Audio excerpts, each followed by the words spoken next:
왕이신 하나님, 우리의 영광 받아주시고, 주님, 이렇게 예배드리는 우리의 마음에 성령 충만함을 허락하여 주셔서 오늘 다시 새 힘을 얻고 새 마음으로 한 주를 보낼 수 있도록 은혜를 베풀어 주옵소서. 그렇게 인도하실 주님 찬양 올려드리며 예수님의 이름으로 기도드립니다. 아멘.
사사기 5장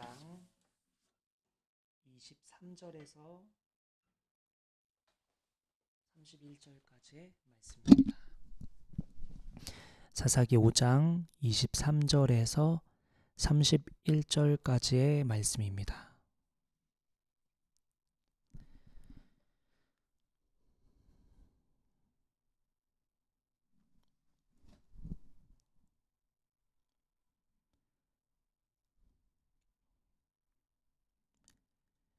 제가 한 절, 여러분 한 절 교독하겠습니다. 메로스를 저주하여라. 주님의 천사가 말하였다. 그 안에 사는 주민들을 저주하고 저주하여라. 그들은 주님을 도우러 나오지 않았다. 주님을 돕지 않았다. 적의 용사들과 싸우러 나오지 않았다.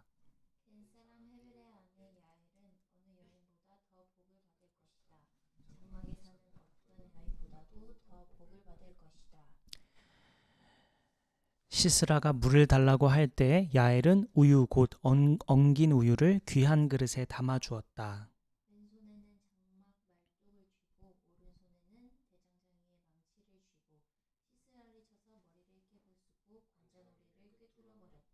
시스라는 그의 발 앞에 고꾸라져서 쓰러진 채 누웠다. 그의 발 앞에 고꾸라져지며 쓰러졌다. 고꾸라진 바로 그 자리에서 쓰러져서 죽고 말았다.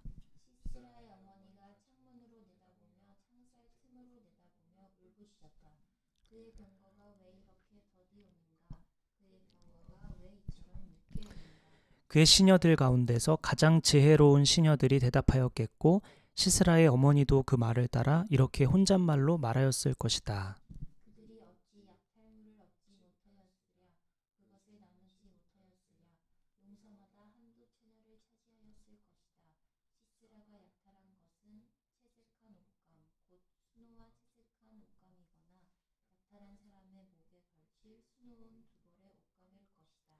주님, 주님의 원수들은 이처럼 모두 망하고 주님을 사랑하는 사람들은 힘차게 떠오르는 해처럼 되게 하여 주십시오. 그 뒤로는 그 땅에는 40년 동안 전쟁이 없이 평온하였다. 아멘. 오늘 말씀은 복된 자는 누구인가? 라는 제목으로 우리 말씀을 나누겠습니다. 본문은 계속해서 시스라의 철병거 900대와 이스라엘의 전쟁에 대해 다루고 있습니다. 우리 계속해서 이 장면을 보고 있는데 오늘 마지막 장면입니다. 지난주에는 전쟁에 참여하지 않은 이스라엘 지파들이 왜 전쟁에 참여하지 않았는지 나눴는데요. 전쟁에 참여하지 않은 이유는 자신의 안락함을 위해서였죠. 또 안일함 때문이었습니다. 하나님 뜻보다 자신의 안락함을 더 중요시했고 하나님의 뜻에 아니란 생각을 했기 때문이었습니다. 꼭 내가 할 필요가 있겠어? 누군가는 하겠지 하는 생각 때문이었습니다. 오늘은 그 말씀에 이어 하나님의 전쟁, 하나님의 일에 참여한 사람과 참여하지 않은 사람에 대한 하나님의 말씀입니다. 오늘 본문 23절을 한 번 더 볼게요. 제가 읽겠습니다. 메로스를 저주하여라. 주님의 천사가 말하였다. 그 안에 사는 주민들을 저주하고 저주하여라. 그들은 주님을 도우러 나오지 않았다. 주님을 돕지 않았다. 적의 용사들과 싸우러 나오지 않았다. 여기 메로스는 사사기에만 등장하는 이름입니다. 그래서 이건 지역일까 하는 학자들의 이렇게 추정들이 있었는데 이 지역에 대한 정보가 다른 본문에 등장하지 않는 것을 보고는 메로스가 지역일 수도 있지만 사실은 상징적으로 방관자 혹은 하나님의 부르심에 응답하지 않은 자를 통틀어서 메로스라고 부른 거다라고 보기도 합니다. 아마 이것이 조금 더 합리적인 해석 같아요. 즉 메로스는 어떤 특정한 지역을 의미하는 게 아니라 하나님의 부르심에 응답하지 않은 사람 모두를 의미하는 것입니다. 본문 23절에 드보라는 전쟁에 참여하지 않은 자들, 즉 메로스를 향해 하나님의 천사가 저주하라 명했다고 합니다. 그들은 주님을 도우러 나오지 않았기 때문입니다. 하나님은 도움이 필요한 분이 아니시죠. 사실 생각해보면 철병거 900대를 누가 물리쳤는지 생각해보면 사실은 하나님 스스로 하셨기에 이것은 사람의 도움이 전혀 필요한 전쟁이 아니었습니다. 하늘에 비가 내리면서 철병거가 무용지물이 됐었죠. 하나님이 다 하신 것입니다. 그러니 돕는다는 게 특별히 대단한 무언가를 해냈어야 했다는 의미가 아닙니다. 그저 참여하면 그만이었던 것입니다. 동참하는 것, 그 전쟁에 그냥 참가하는 것, 그 자리에 있는 것, 그것이 하나님을 돕는 일이었고 하나님이 원하시는 일이었습니다. 하나님이 어차피 다 하실 일이었기 때문에 우리는 그냥 참여만 하면 되는 거였어요. 그냥 하나님이 하시는 일이면 제가 함께 하겠습니다 하고 그 자리에 있으면 되는 거였습니다. 하나님이 원하시는 것은 더 대단한 어떤 역할을 해내거나 대단한 헌신을 원하거나 특별히 무언가를 내기를 원하는 것이 아니라 그냥 그 자리에 있기를 원하는 게 하나님의 뜻이었죠. 우리가 하나님을 도울 게 뭐가 있을까? 하나님이 하시고자 하는 일에 그 일에 함께 하는 것, 그것이 하나님이 원하시는 거죠. 그 일에 참여하는 것이면 하나님은 충분했습니다. 대단한 결과물을 내야 하는 것이 아니라 참여만 하면 되는 것이었죠. 우리가 하나님의 일에 동참하지 않고 있는 것은 무엇일까요? 무엇에 겁을 먹고 소극적으로 행동하고 있을까? 하나님께서 마음에 감동을 주시는데 행하지 않고 있는 것은 무엇일까? 우리 이따가 한번 혹시 이 말씀을 들으면서 생각나는 동참하면 좋겠는 것들이 뭐가 있는지 좀 살펴보면 좋겠습니다. 하나님은 전쟁에 나오지 않은 사람들에 대해서 저주해라, 메로스라고 부르면서 저주해라 라고 했습니다. 도우러 나오지 않은 사람, 즉 뭔가를 헌신하고 그런 게 아니라 그냥 참여하지 않은 사람에 대한 이야기였어요. 이어서 본문 24절을 보니까 겐사람 헤벨의 아내 야엘은 어느 여인보다 더 복을 받을 것이다. 장막에 사는 어떤 여인보다도 더 복을 받을 것이다. 이렇게 얘기합니다. 사사기 5장 24절이었죠. 이번에는 전쟁에 참여한 사람에 대한 복에 대해 얘기하고 있습니다. 전쟁에 참여한 사람 대표로 야엘을 지목하는데요. 우리 지지난주에는 지파들을 좀 나눠봤다면 오늘은 특별히 그 중에 야엘을 지목합니다. 야엘을 주목합니다. 야엘은 여인이었고 그녀는 장막에 거하는 모든 여인보다 더 복된 여인이다 이렇게 얘기합니다. 겉으로 보면 전쟁에 참여하지 않는 게 복된 일인지 모르겠습니다. 거기 피 흘리고 사람들 막 죽고 또 내가 죽을 수도 있는 리스크가 아주 큰 전쟁을 참여하지 않는 게 복이죠. 사실은 가정에서 안락을 누리는 사람이 더 행복한 것처럼 보이는 게 사실입니다. 행복이라는 게 뭘까요? 다행행에 복자를 써서 쉽게 말해 다행인 상태가 행복이라는 의미입니다. 우리가 느끼기에 다행인 상태는 어떤 상태일까? 통장 잔고가 넉넉하거나 신체적으로 건강한 상태이거나 직업적으로 안정적이거나 가정이 평화롭거나 사람과의 관계가 원활하거나 흥미로운 취미를 갖고 있거나 하는 등 우리는 이런 상태를 다행인 상태, 행복한 상태라고 부릅니다. 그런데 오늘 본문을 보니까 복은 환경이 결정하는 게 아닌 것 같습니다. 야엘은 전쟁에 나갔죠. 환경 자체는 다행인 상태가 아닙니다. 오히려 불행인 상태죠. 언제 죽을지 모르고 가족이 죽어나가는 걸 눈으로 봐야 될지도 모르는 상황, 또 사람을 죽여야만 하는 상황, 그것은 다행인 상태가 아닙니다. 그런데 오늘 본문은 그러한 상태에 머물러 있는 야엘을 향해서 복이다, 여인 중에 가장 복이 많은 사람이다 라고 얘기하고 있습니다. 그러니 복은 우리가 눈에 보이는 어떤 상태만을 의미하는 게 아닙니다. 눈에 보이는 복도 복이지만 그것만을 의미하는 게 아니라는 것이 오늘 본문을 통해 확실히 알 수 있죠. 우리는 눈에 보이는 환경에 따라 복이라 말하지만 복은 하나님과의 관계에서 결정됩니다. 야엘을 다른 사람이 보면 어떤 사람들이 야엘, 이 여인을 보면 미쳤다고 할 거예요. 안락함을 버리고 전쟁에 참여하다니. 전혀 복된 상태가 아닙니다. 피 흘리는 전쟁에 참여하는 건 불행이죠. 겉으로 볼 땐 그렇습니다. 전쟁에 참여하지 않고 집안에 누워서 과일이나 먹으며 여유롭게 책을 읽는 게 더 복된 상태처럼 보이죠. 그런데 야엘이 제일 복이라고 말합니다. 하나님 편에 서 있으니 복을 받는다, 복이다 이렇게 얘기합니다. 성경은 복을 약속하고 있습니다. 복 주시는 분이십니다. 야엘을 향해 복 받고 또 복이고 앞으로의 축복을 마음껏 약속하고 계십니다. 우리 아주 유명한 말씀 하나 좀 찾아볼 텐데요. 히브리서 11장 6절 말씀 한번 살펴보죠. 히브리서 11장 6절 말씀입니다. 우리 종종 한 번씩 또 읽어보는 말씀인데요. 히브리서 11장 6절 말씀 우리 같이 읽어볼까요? 시작. 믿음이 없이는 하나님을 기쁘게 해드릴 수 없습니다. 하나님께 나아가는 사람은 하나님이 계시다는 것과 하나님은 자기를 찾는 사람들에게 상을 주시는 분이시라는 것을 믿어야 합니다. 하나님은 복을 주시는 분이라는 것을 믿어야 된다. 하나님을 믿는 사람에게 상 주시는 분이라는 것을 믿어야 된다라는 얘기를 분명히 하고 있죠. 하나님은 우리에게 복 주기를 원하시는 분이고 복 주시는 분입니다. 하나님은 그렇다면 어떤 복을 주실까요? 아브라함에게 주신 복을 한번 떠올려 봅시다. 수많은 땅과 수많은 자녀를 약속하셨던 주님. 요셉에게 주신 복은 어떠했나요? 이방 땅에 가서 그 총리가 되었던 요셉에게 주신 복. 다윗은 어떠했죠?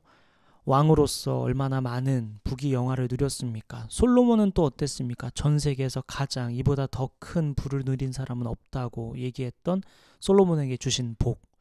또 마띠아를 포함한 예수님의 12제자에게 주신 복은 어떠했나요? 수많은 기적들을 보고 예수님에게는 돈이 많았다고 알려져 있죠. 주변에 돈이 많을 수밖에 없는 상황에서 여유 있게 하나님의 일을 감당했던 그 복. 바울에게 주신 복은 또 어떠했나요? 또 그리고 중세시대 때 크리스찬들, 르네상스 시대의 크리스찬들, 산업혁명을 거쳐온 시대, 그때 크리스찬들, 현대의 크리스찬들, 오늘날 크리스찬들까지 받은 복들 한번 떠올려 봅시다. 우리가 알고 있는 수많은 크리스찬들, 하나님은 복 주시는 분이시다 라고 오늘 우리에게 말씀하고 계십니다. 야훼를 통해 하나님 편에 선 사람들이 복이라는 것을 한 번 더 강조하면서 우리도 하나님 편에 서서 너희들도 복 받아라. 너희들도 상 받아라. 너희도 하나님이 주시는 은혜와 사랑과 축복을 마음껏 누려라. 다만 하나님 편에 서야 된다라는 말씀을 하고 계시죠. 하나님 편에 선다는 것이, 전쟁에 참여한다는 것이 아주 위험한 리스크를 감당해야 되는 일처럼 보이지만 도움을 주지 않아서 너희는 저주한다 했던 얘기를 봤을 때 하나님이 사실은 다 하셨죠. 시스라의 철병거 900대 하나님이 다 하십니다. 우리는 참가만 하면 되는 거죠. 하나님 편에 서기만 하면 되는 거죠. 주님이 우리에게 그렇게 요청하고 계십니다. 다양한 대단한 특별한 헌신을 요구하는 게 아니라 참가만 하여라. 내가 하는 일에 서 있기만 해라. 주님이 이것을 우리에게 요구하고 계십니다.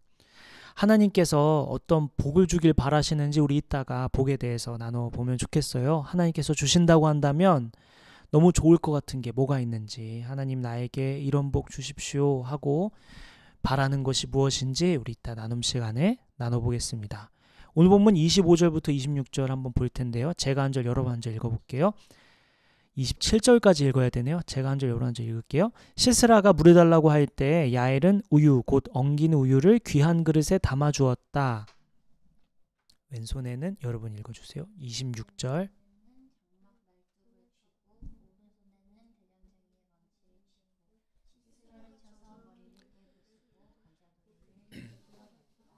네, 개역개정 같이 있으니까 좋네. 저도 개역개정 자꾸 이따가 또 언급할 건데, 네, 같이 봐주세요.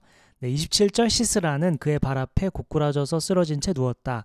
그의 발 앞에 고꾸라지며 쓰러졌다. 고꾸라진 바로 그 자리에서 쓰러져서 죽고 말았다. 시스라가 죽게 된 경위를 구체적으로 묘사하는 장면입니다. 물을 달라고 했는데 그보다 더 귀한 우유를 줬습니다. 시스라가 물 좀 주십시오 했더니 우유를 줬어요. 그리고 큰 그릇에 담아 풍성하게 대접했습니다. 야엘 이 여인이 굉장히 지혜롭게 행동한 거죠. 시스라가 눈치채지 못하도록 극진히 대접합니다. 야엘이 방심하도록 편안하게 환경을 제공하죠. 시스라는 그 우유를 먹고는 피곤했는지, 피곤하겠죠. 전쟁에서 완전히 완패하고 도망쳐 왔으니까요. 도망쳐온 시스라가 피곤해서 이제 잠이 듭니다. 야엘은 시스라의 머리를 깨뜨리죠. 그리고 개역 개정은 시스라가 야엘의 발 사이에 무릎을 꿇고 쓰러졌다고 묘사하고 있습니다. 개역 개정으로 보면 야엘의 발 사이에 무릎을 꿇고 쓰러졌다고 3번이나 묘사합니다. 당시 최고의 장수 시스라가 무명의 연약한 여인 발 앞에 무릎을 꿇었다고 강조하고 있는 겁니다. 지금 시스라, 당대의 최고의 장수 시스라, 철병거 900대를 보유하고 있었던 전두지휘했던 그 장수가 그 여인 발 앞에 무릎을 꿇고 죽었다. 이것을 3번이나 강조하고 있는 겁니다. 비교하면서 더 이렇게 부각되게 하는 거죠. 우리 이사야 60장 22절 한번 잠깐 살펴보면 좋을 것 같아요. 이사야 60장 22절입니다.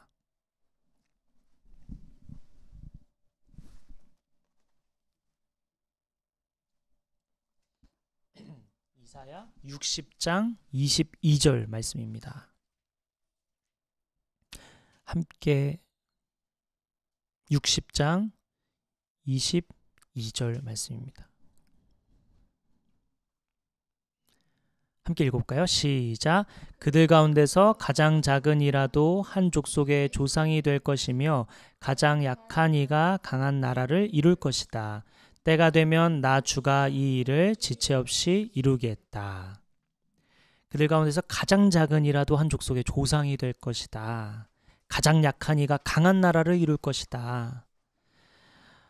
주가 이것을 지체 없이 이룰 것이다. 이렇게 얘기하고 있습니다. 야엘은 시스라가 방심할 만큼 평범한 여인일지 모릅니다. 당시 여성은 전쟁에 참여하지 않았죠. 그러니 야엘은 위협적인 그 존재가 아니었습니다. 마치 골리앗이 어린 다윗을 우습게 봤던 것과 같습니다. 그런데 당시 최고의 장수 시스라를 누가 쓰러뜨렸습니까? 평범한 여성 라헬이 단번에 제거합니다. 하나님 편에 선다면 내가 약하든 부족하든 환경이 어떠하든 전혀 상관없다라는 것을 보여주는 것이죠. 시스라를 누가 잡을 거라 생각했을까요? 드보라가 바락을 설득해서 전쟁에 참여하며 나갔을 때 바락이 잡을 거라고 생각했던 것이 훨씬 합리적이겠죠. 아니면 전쟁에 참여한 지파들이 있었는데 군대 장관들이 잡거나 하지 않았을까요? 이 전쟁에서 승리하면 영웅이 될 텐데 철병거 900대와 싸우는 거잖아요. 모두가 시스라를 잡으려고 눈에 불을 켜고 달려들었을 텐데 그런데 결국 누가 영웅이 됩니까? 야엘이었습니다. 하나님 편에 선 야엘이 영웅이 됩니다. 하나님께서 야엘을 이렇게 높이 세워주신 거죠.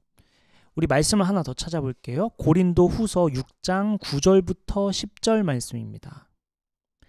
고린도 후서 6장 9절부터 10절 말씀입니다.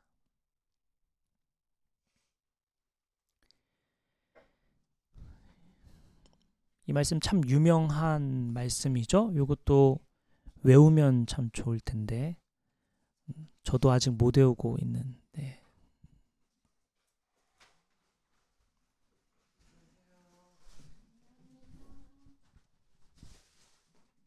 빨리 왔네요. 같이 한번 읽어볼까요? 시작. 이름 없는 사람 같으나 유명하고 죽는 사람 같으나 보십시오 살아있습니다. 징벌을 받는 사람 같으나 죽임을 당하는 데까지는 이르지 않고 근심하는 사람 같으나 항상 기뻐하고 가난한 사람 같으나 많은 사람을 부요하게 하고 아무것도 가지지 않은 사람 같으나 모든 것을 가진 사람입니다. 우리가 이름 없는 사람 같지만 사실은 유명한 사람이다 이렇게 얘기합니다. 하나님께서 하늘에서 누구를 주목하고 계실까? 누구를 살펴보고 계실까? 우리는 하늘에서 주목하는 유명한 사람들이다. 온 만물의 주인이 주목하는 유명한 사람이다. 힘없고 영향력 없는 죽은 사람 같지만 우리가 겉으로 보기에는 예수님을 믿음으로 새 생명을 얻은 살아있는 자다 이렇게 얘기합니다. 하나님께 때로는 혼나기도 하지만 결국 망하지는 않고 겉으로 보기에는 걱정스러운 상태지만 기뻐할 일이 가득한 존재. 가난한 사람 같지만 부자들보다 더 많은 사람을 부유하게 하는 사람, 그게 바로 우리라고 합니다. 꼭 부자가 되어야만 많은 사람에게 영향을 미칠 것 같지만 부자들보다 더 많은 사람을 부유하게 하는 사람, 그게 우리라는 것입니다. 아무것도 없는 것 같지만 사실은 하나님 편에 서 있기에 다 가진 존재, 고린도후서는 우리에게 이러한 존재라는 것을 한 번 더 얘기해주고 있습니다. 오늘 삶이 만족스럽다면, 우리의 삶이 현재 만족스럽게 여겨진다면 만족스러운 삶을 주신 하나님께 감사드려야 할 것이고, 오늘 삶이 만족스럽지 않다면, 불안하고 걱정스럽고 불안정하다면 앞으로 은혜를 주실 하나님을 바라봅시다. 저 멀리 보며 하나님께서 야엘처럼, 이스라엘처럼 반전을 일으키실 주님을 기대하고 기다리며 나아가는 우리가 됐으면 좋겠습니다. 주님은 우리에게 소망을 품고 예수 믿는 사람에게, 하나님을 믿는 사람에게 상 주시는 이심을 믿으며 나아가라고 계속해서 우리를 요청하시는 말씀입니다. 이제 본문은 시스라를 기다리는 어머니 장면으로 화면을 전환하는데요. 본문 28절에서 30절 말씀 제가 한 절 여러분 한 절 읽어볼게요. 시스라의 어머니가 창문으로 내다보며 창살 틈으로 내다보며 울부짖었다. 그의 병거가 왜 이렇게 더디 오는가? 그의 병거가 왜 이처럼 늦게 오는가? 그의 시녀들 가운데서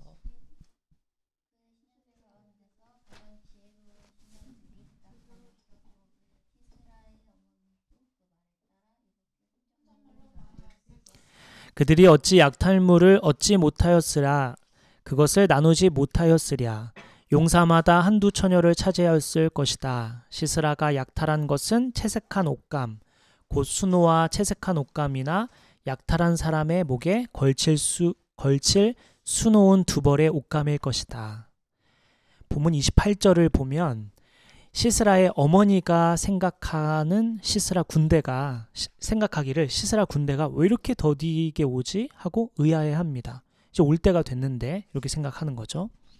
아마도 철병거 900대와 이스라엘과의 싸움은 불보듯 뻔했기 때문에 모두가 일찍 전쟁이 끝날 거라고 예상했던 것 같습니다. 또한 평소에 철병거 900대가 너무 강력해서 사실은 전쟁이 늘 일찍 끝났었기 때문에 평소보다 좀 늦네 라고 생각하고 있는 장면입니다. 너무나 당연한 결과였다는 의미죠.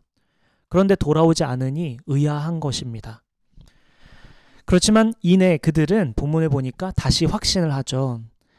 30절에 보니까 약탈물을 얻었을 거고 그거 나누느라 늦고 있는 걸 거야. 또한 군사 한 명당 한두 처녀를 차지하느라 늦고 있는 걸 거야. 이렇게 생각하죠.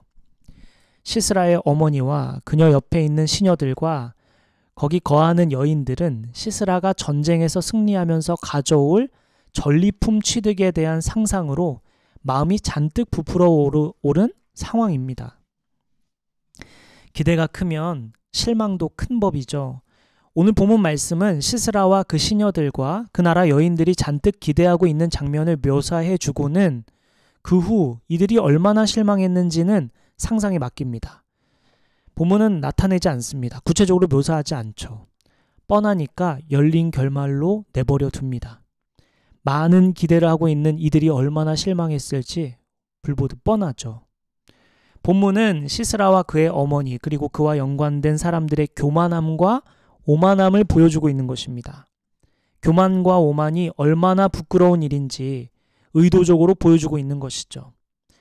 인생에 대해서 과하게 확신하는 것들, 자신이 목표한 대로 착착 이루어질 거라고 100% 확신하는 장면들이 사람들이 얼마나 부끄러운 일을 당할지 모르는지 지금 보여주고 있는 장면입니다. 모든 일이 사실은 하나님이 허락하시면 가능한 것이고 사실 모든 일이 하나님이 막으시면 될 일도 불가능해지죠.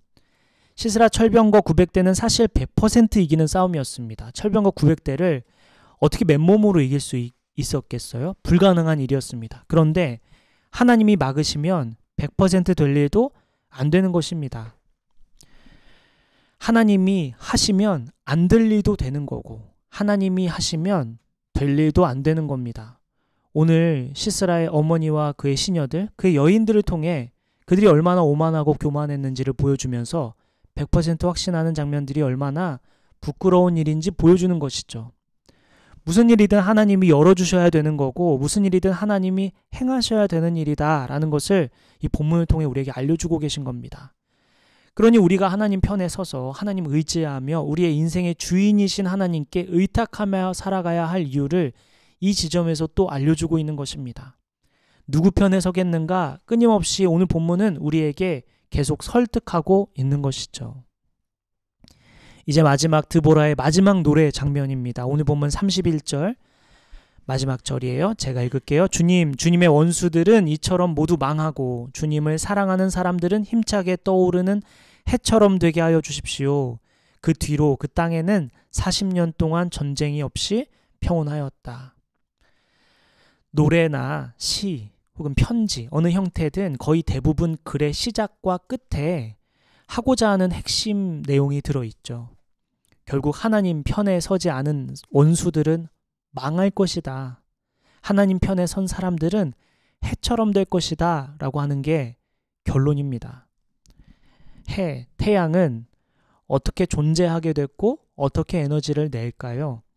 태양은 하나님의 말씀으로 시작했고 하나님의 권능에 의존하고 있습니다. 즉 해처럼 된다는 것은 하나님 편에 서서 해처럼 된다는 것은 태양의 화려하고 강력하고 아름다우며 눈부신 존재가 된다는 의미도 있겠지만 더 정확히는 하나님의 통치 아래서 하나님 편에 서서 영광을 누리며 사는 존재, 빛을 발하며 사는 존재가 될 것이라는 의미입니다.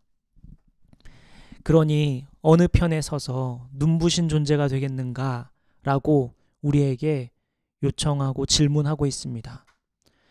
말씀을 마치겠습니다. 오늘 이번 한 주는 어느 편에 서서 누구와 함께 하시겠습니까? 하는 질문에 여러분은 늘 그 질문 앞에 서게 될 텐데 일상 속에서 하나님 편에 서서 하나님의 행하셔야만 모든 일이 이루어진다는 것을 믿고 하나님이 하시는 일에 참가하여 해처럼 사는 저와 여러분 됐으면 좋겠습니다. 우리 잠깐 기도하겠습니다.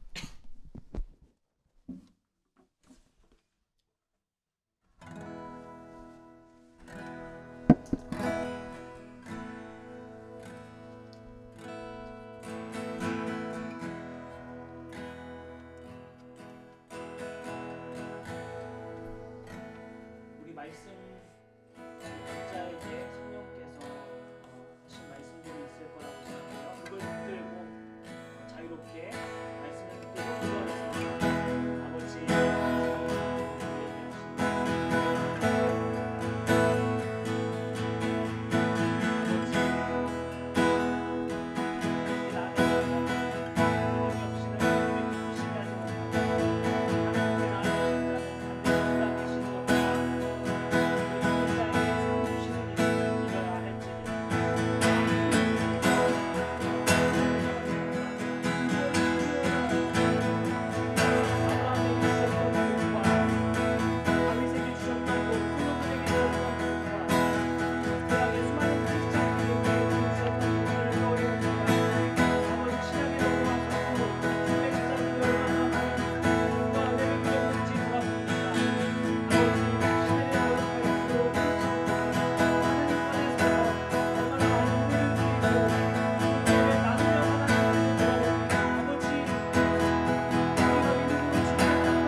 수 있도록 이 클라우디 뮤직을 축복하여 주시고 우리 원장님 축복하여 주셔서 은혜를 베풀어 달라고 우리 학원을 위해서 정광훈 원장을 위해서 함께 기도하며 나아갑시다.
살아계시고 또 이곳에서 예배드리는 우리를 주목하고 계신 주님, 아버지께서 오늘 사사기 말씀을 통해 하나님의 일에 동참하라고 계속 요청하시고 권면하시는 주님 말씀을 들었습니다. 우리에게 무언가 일하라고 하시는 이유는 어차피 오늘 철병거 900대를 주님이 물리치신 것처럼 어차피 하나님이 다 하실 일이고 어차피 하나님께서 지혜 주시고 능력 주셔서 하나님이 하실 일이기에 요청하고 계신다는 것을 우리가 보았습니다. 아버지, 우리가 어느 자리에 있든지 하나님의 사인이고 하나님의 말씀이라면 환경과 상황과 지혜가 준비가 안 되어 있더라도 하나님이 하실 것을 믿고 철병거 900대를 주님이 물리치신 것처럼 하나님이 하실 것을 믿고 전쟁에 참여하는 이스라엘 백성들처럼 우리도 참여하고 동참하여 하나님 편에 서 있는 우리가 되기를 원합니다. 일상 속에서 우리에게 무엇을 원하시는지 민감하게 귀 기울여 듣고 주님 말씀을 따라 순종하며 나아가는 주님의 자녀답게 살아가는 이번 한 주가 되게 하여 주옵소서.